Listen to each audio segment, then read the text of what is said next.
ইসলামে কি জীবন থেকে অব্যাহতি নেওয়ার কোনো উপায় বা দোয়া আছে কিনা, যেন দুনিয়া এবং আখিরাতে কিছুই থাকবে না? এরকমটা কি সম্ভব? আমার কাজের কারণে পরকালের শাস্তি ছাড়া আর কিছুই দেখছি না। মানুষের তওবারও একটা লিমিট থাকে, আমার সেটাও নাই। এখন এত শাস্তি কিভাবে সহ্য করা সম্ভব? কারণ আমি আগুনের সংস্পর্শে কাজ করি, প্রতিনিয়ত এর উত্তাপ আমি অনুভব করি। যদি কোনো অঙ্গ পুড়ে মনে হয় হৃদয় পর্যন্ত জ্বালিয়ে দেয়। তদুপরি পরকালে অনেকগুলো স্টেপের আযাব। এখন আল্লাহ সুবহানাহু ওয়া তাআলা এরকম কোনো অপশন রেখেছেন কিনা জানাবেন প্লিজ। যে ভাই প্রশ্নটি লিখেছেন তিনি হয়তো মনে করেছেন যে তার পাপাচার, তার নিজের প্রতি নিজের যে অবিচার, জুলুম, অন্যায়, আল্লাহর অবাধ্যতা, এটা এত বেশি হয়ে গেছে যে আখিরাতে বোধহয় আল্লাহ তাকে মাফ আর করবেন না, বা মাফ করার কোনো অপশন নেই। এ ধরনের চিন্তা আমাদের অনেক ভাইদের মধ্যে, অনেক বোনদের মধ্যে আসে, বিশেষ করে তরুণদের। এবং একটা বয়সে মানুষ যখন নানা ধরনের অনাচারে ডুবে থেকে নিজের জীবনকে ধ্বংসের দ্বারপ্রান্তে নিয়ে যায়, তখন এ ধরনের চিন্তা ভাবনা আমাদের অনেকের মধ্যে চলে আসে। তো এই ধরনের চিন্তা ভাবনা যাদের মধ্যে আসে তাদের আল্লাহ সুবহানাহু ওয়া তাআলা বলেছেন, লা তাকনাতু মির রাহমাতিল্লাহ ইন্নাল্লাহা ইয়াগফিরুয যুনুবা জামিআ। তোমরা আল্লাহর রহমত থেকে নিরাশ হইও না, আশা ছেড়ে দিও না, কারণ আল্লাহ তাআলা সকল গুনাহ মাফ করবেন।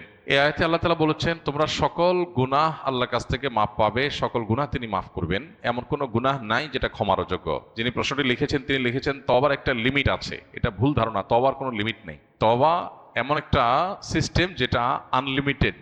বান্দার তওবার কোনো লিমিটেশন নাই যে আল্লাহ এর পরে আর মাফ করবেন না, এমন কোনো কথা কোরআন হাদিসে কোথাও বলা হয়নি। বরং বান্দার পাপ বা অপরাধ যত বেশি হোক না কেন, আল্লাহর ক্ষমাশীলতা তার চাইতে অনেক বেশি। কেউ যদি মনে করে যে আমার পাপাচার এত বেশি হয়ে গেছে যে আল্লাহ মাফ করতে পারবেন না, তিনি তার পাপাচারকে আল্লাহর ক্ষমাশীলতার চাইতে বড় মনে করেন, বেশি মনে করেন, যেটা আল্লাহ সম্পর্কে তার ভুল ধারণা। তো এই ধরনের নৈরাশ্য শয়তান মানুষের মধ্যে সৃষ্টি করে। আল্লাহ বলেছেন ওয়ালা ইয়াসমির রাহিল্লাহি ইল্লাল কওমুল কাফিরুন। আল্লাহর রহমত থেকে অবিশ্বাসী সম্প্রদায় ছাড়া, কাফির ছাড়া অন্য কেউ আর আশা ছাড়ে না। রহমতের আশা কেউ ছাড়তে পারে না। যদি কেউ অবিশ্বাসী হয় সেই কেবল আশা ছাড়তে পারে। তো এই যে আপনি আশা ছাড়ছেন বা আশাহত হচ্ছেন যে আল্লাহ আপনার কোনো গুনাহ মাফ করতে পারেন না, এত গুনাহ আপনার হয়ে গেছে, এর মানে আল্লাহ সম্পর্কে আপনার ভুল ধারণা জন্মেছে। আল্লাহ সম্পর্কে এই ধরনের ধারণা থাকা এটা ভুল এবং কুফরি। এজন্য এই ধরনের ধারণা পোষণ করা অনুচিত। আপনি আল্লাহর কাছে পরিপূর্ণ তওবা করে ফিরে আসেন, আল্লাহ তাআলা সমস্ত গুনাহ মাফ করার ওয়াদা করেছেন। আল্লাহর ওয়াদা আপনাকে বিশ্বাস করতে হবে। আপনি যেটি লিখেছেন যে জীবন থেকে অব্যাহতি নেওয়ার কোনো উপায় আছে কিনা, যে আল্লাহর কাছে আমি বলবো আল্লাহ আমি জান্নাতও চাই না, জাহান্নামও চাই না, আমাকে হিসাবের বাইর করে দেন, খাতাতে নাম কেটে দেন, পুরস্কারও চাই না, তিরস্কারও চাই না, এরকম কোনো সিস্টেম নাই। আমাদেরকে অবশ্যই পুরস্কার অথবা তিরস্কার যে কোনো একটা গ্রহণ করতে হবে আমাদের কর্মপদ্ধতি অনুযায়ী। আল্লাহ বলেছেন মান আমিলা সালিহান ফালিনাফসি ওয়া মান আসাআ ফাআলাইহা ওয়া মা রাব্বুকা বিযাল্লামিন লিল আবিদ। যে ব্যক্তি ভালো কাজ করে, ভালো কিছু করে, সেটা তার জন্য করে। আবার সে কেউ যদি খারাপ কিছু করে সেটাও তার নিজের জন্য করে বা তার উপর সেটা বর্তায়। আল্লাহ কারোর প্রতি জুলুম করে না। যা মানুষ পায় সেটা তার কর্মের ফল। তো নৈরাশ্য বা আশাহত হওয়া এটা শয়তান মানুষের মধ্যে সৃষ্টি করে। আমাদের শয়তানের বিরুদ্ধে সংগ্রাম করতে হবে। নিরাশ হওয়া চলবে না। আমাদের বিশ্বাস রাখতে হবে আমার কাজ অপরাধের জগৎ থেকে সরে আসা, সংকল্প করা, অনুতপ্ত হওয়া, লজ্জিত হওয়া, আল্লাহর কাছে ক্ষমা প্রার্থনা করা, ভবিষ্যতে এই অপরাধ আর না করার ব্যাপারে দৃঢ় আশাবাদ ব্যক্ত করা এবং সংকল্প করা। ব্যাস এইটুকু যদি আমি করতে পারি, আল্লাহ রাব্বুল আলামিন অবশ্যই আমাকে মাফ করবেন। আমরা অনেকে মনে করি যে শিরকের অপরাধ আল্লাহ মাফ করবেন না। এটাও এইভাবে ধারণা করাটা পুরোপুরি সঠিক না। বরং শিরক করে যদি কেউ তওবা ছাড়া মারা যায়, সেটা আল্লাহ তাআলা মাফ করবেন না।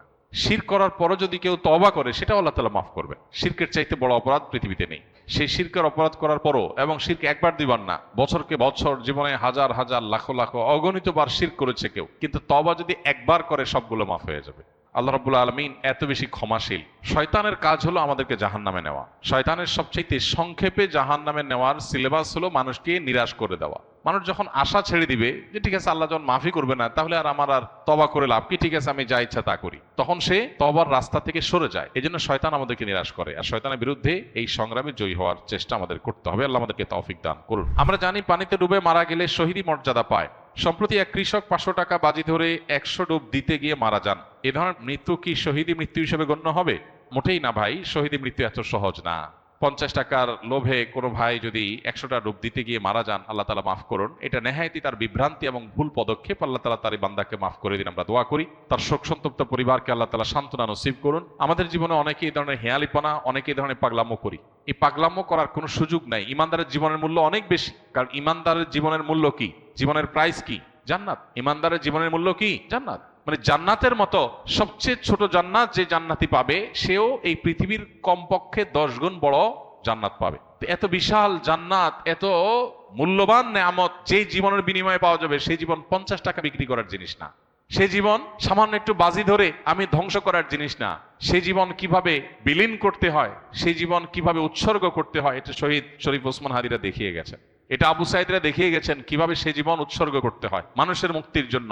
এই যে অন্যায়, এই যে অনাচার সমাজে হচ্ছে, আমরা সেটা বাধা প্রদান করার জন্য যদি বের হই, আমি বলছি না আপনাকে মাস্তানি, আপনি সমাজের মানুষকে অন্যায় থেকে বাধা দেওয়ার জন্য কাজ করেন, এরপরে যদি আপনার উপরে চাপ আসে, বাধা আসে, জুলুম আসে, সহ্য করেন, যদি জীবনে চলে যায়, সার্থক শাহাদাতের মর্যাদা লাভ করবেন।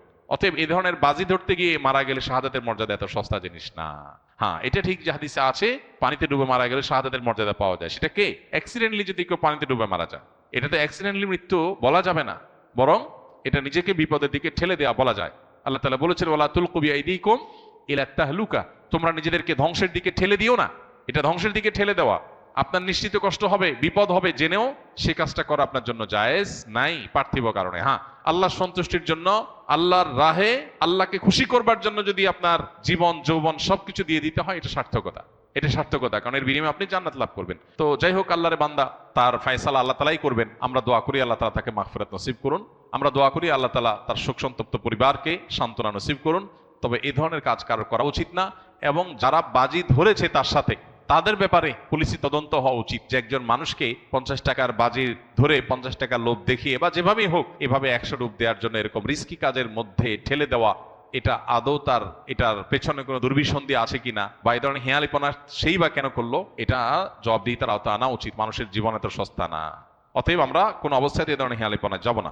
পৃথিবীতে এমন অনেক দেশ আছে যেখানে ধর্ম পালন নিষিদ্ধ, সেখানে ইন্টারনেটও নেই। উদাহরণত উত্তর কোরিয়া। এখন প্রশ্ন হলো, সেখানে যাদের কাছে ইসলামের দাওয়াতই পৌঁছেনি, তাদের অবস্থান কোথায় হবে পরকালে? কোনো ব্যক্তি, কোনো সমাজের মানুষের কাছে যদি ইসলামের কোনো দাওয়াত না যায়, তাহলে কিয়ামতের ময়দানে তাদের কোনো হিসাব নাই, শুধু একটা হিসাব হবে। সেটা হলো তারা কোনো সৃষ্টিকর্তায় বিশ্বাস করছে কিনা, আল্লাহর একত্ববাদে বিশ্বাস করছে কিনা, এটুকু হিসাব নেওয়া হবে। বলে এটুকু কেন হিসাব নেওয়া হবে? কারণ এইটুকু বোঝার জন্য কোনো দাওয়াতের প্রয়োজন নেই, মানুষের বিবেক যথেষ্ট। মানুষের বিবেক তার সৃষ্টিকর্তার খোঁজ করার জন্য যথেষ্ট। তার বিবেকই তাকে তাড়না দিবে যে আমাকে কে সৃষ্টি করলেন। এই পৃথিবী কি এমনি এমনি চলছে? এমনি এমনিতে একটা গাছের পাতাও নড়ে না, বাতাস আসে তাই পাতা নড়ে। বাতাস ছাড়া কি পাতা নড়ে? কেউ না নাড়ালে কি পাতা নড়ে? একটা পাতা যদি এমনি এমনি না নড়ে, তো পৃথিবীর এই মহাসৃষ্টির সবকিছু চলছে কোনো ক্রিয়েটর ছাড়া। ক্রিয়েশন হচ্ছে ক্রিয়েটর ছাড়া, এটা তো অযৌক্তিক। অতএব এই ক্রিয়েশনটাই ক্রিয়েটরের অস্তিত্ব, মহান সৃষ্টিকর্তার অস্তিত্বের জানান দেয়। এই কথা বোঝার জন্য, আল্লাহর অস্তিত্ব এবং একত্ববাদে বিশ্বাসী হওয়ার জন্য কোনো নবী রাসূলের দাওয়াতের প্রয়োজন নাই, মানুষের কমন সেন্স যথেষ্ট। এতটুকু বিশ্বাস যদি ধারণ করে, বাস তারা আখিরাতে নাজাত পেয়ে যাবে, তাদের আর কিছু লাগবে না।